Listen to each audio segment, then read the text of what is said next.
Sziasztok! Én Sziszi vagyok, magyar mint idegen nyelvtanár, és ez itt a Hungarian with Sissi podcast magyarul tanulóknak. A mai epizódban a napi rutinomról fogok beszélni. Persze nem mindig teljesen ugyanaz, de kb. 80%-ban ilyen. Nem minden nap tökéletes, nem minden nap hatékony, na de nézzük is akkor, hogy milyen egy átlagos napom. This podcast was made possible thanks to our Patreon community. By joining us, you can access the podcast transcripts and other materials and services for improving your Hungarian. If you want to join us, go to patreon.com/HungarianWithSisi. Télen általában reggel 7-kor kelek. Igen, csak télen. Nyáron sokkal korábban kelek, mert akkor nagyon meleg van itt El Pasoban, és akkor megéri korábban kelni. 5-kor vagy 6-kor, és akkor nagyon szép idő van a reggeli kutyasétáltatás közben. Nyáron reggel 8-kor már túl meleg van, de most februárban kb. 5 fok van reggel 7-kor, úgyhogy ez így kényelmes nekem. Télen nem éri meg korábban kelni, mert reggel 7 előtt sötét van, és hideg, úgyhogy nálam évszakonként változik a reggeli rutin.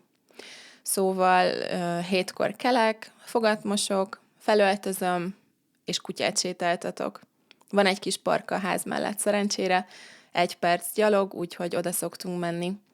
Kb. fél órát sétálunk, és utána hazajövünk, reggelizünk, Akela is eszik, és én is. Szinte mindig reggelizek, nagyon ritkán szoktam kihagyni. Általában elég éhes vagyok reggel, főleg a séta után. Reggeli után csinálok kávét, van egy jó kis eszpresszógépem, amit karácsonyra kaptam a férjemtől, nagyon szeretem. Mostanában pisztácia kávét iszom, mandulatejjel, cukor nélkül. Ha kész a kávé, akkor elkezdek dolgozni. 8:30-kor, fél 9-kor általában már dolgozom, de legkésőbb 9-kor elkezdem mindig. Nem szeretek később kezdeni. Kis vállalkozásom van, egyedül dolgozom otthonról, kezdhetnék később, vagy délután, de én reggel vagyok a leghatékonyabb. Délután 2-ig dolgozom, és utána 1 óra ebédszünetet tartok. Ebéd után kicsit játszom a kutyával, és utána még 1-2 órát dolgozom. Szerencsére nagyon lusta kutyám van, és a séta után csak alszik, vagy ül a kertben, de délután 2-kor mindig elkezd sírni, és akkor labdázni kell. Délután már csak könnyebb dolgokat csinálok, amihez nem kell kreativitás, nem kell sokat gondolkozni, mert délután én nem működök. Nem tudom miért. Délután 3-tól 6-ig soha nem tudom, mit csináljak. Nagyon lassú vagyok, és nincs kedvem semmihez. Télen 6-kor már ki tudok menni az esti sétámra, nyáron sajnos várni kell kb. Este 8-ig. Munka után vagy konditerembe megyek, vagy főzök, vagy átmegyek az anyósomhoz, és együtt vacsorázunk, vagy találkozom egy barátnőmmel, sorozatot nézek, vagy csak kiülök a kertbe a kutyával olvasni. Most épp a Harry Potter második részét olvasom angolul. Az első könyvet, a Harry Potter és a Bölcsek kövét előző héten fejeztem be. Most ez az egyik kedvenc célom erre az évre, hogy el akarom olvasni az összes Harry Potter könyvet angolul, mert még csak magyarul olvastam őket, és hát elég régen. Tök jó kis nosztalgia, nagyon élvezem. Ha szép idő van, tudunk sétálni reggel, van kávé, és ki lehet ülni a kertbe dolgozni, akkor nagyon boldog vagyok. Igazából ennyi elég egy jó naphoz. Nem tudom, mit csinálnék a kutyám nélkül. Annyira cuki, és akkor tudok a legjobban dolgozni, amikor itt játszik, vagy alszik mellettem.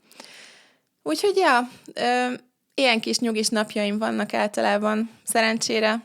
Munka mindig van sok, de általában nagyon szeretem minden részét, a legtöbb részét.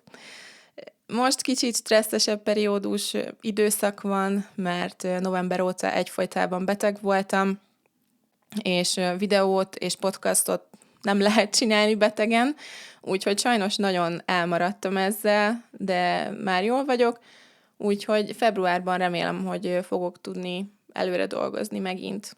A speaking kurzust is szeretném újraindítani és rendszeresíteni, a mentoring programot is.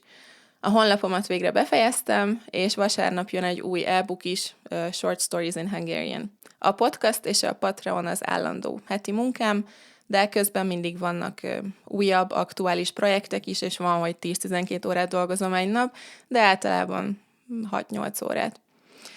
Igen, ezek az átlagos hétköznapok, a hétvége pedig mindig más. Ha nincs itthon a férjem, már dolgozik, akkor hétvégén csak pihenek. Hétvégén is 7-kor kelek, én soha nem alszom sokáig, nem szeretek aludni. Este igen, reggel nem. Kutyát sétáltatok, kondiba megyek, filmet vagy sorozatot nézek, főzök, nyelveket tanulok, takarítok, podcastot hallgatok, kézműveskedek, felhívom anyukámat, olvasok, vagy átmegyek a barátnőmhöz és nintendózunk. A mostani kedvencünk a Mario Party Switchen. Ha itthon van a férjem, akkor pedig mindig csinálunk valami programot. Néha csak ketten, a férjem és én, néha az egész családdal.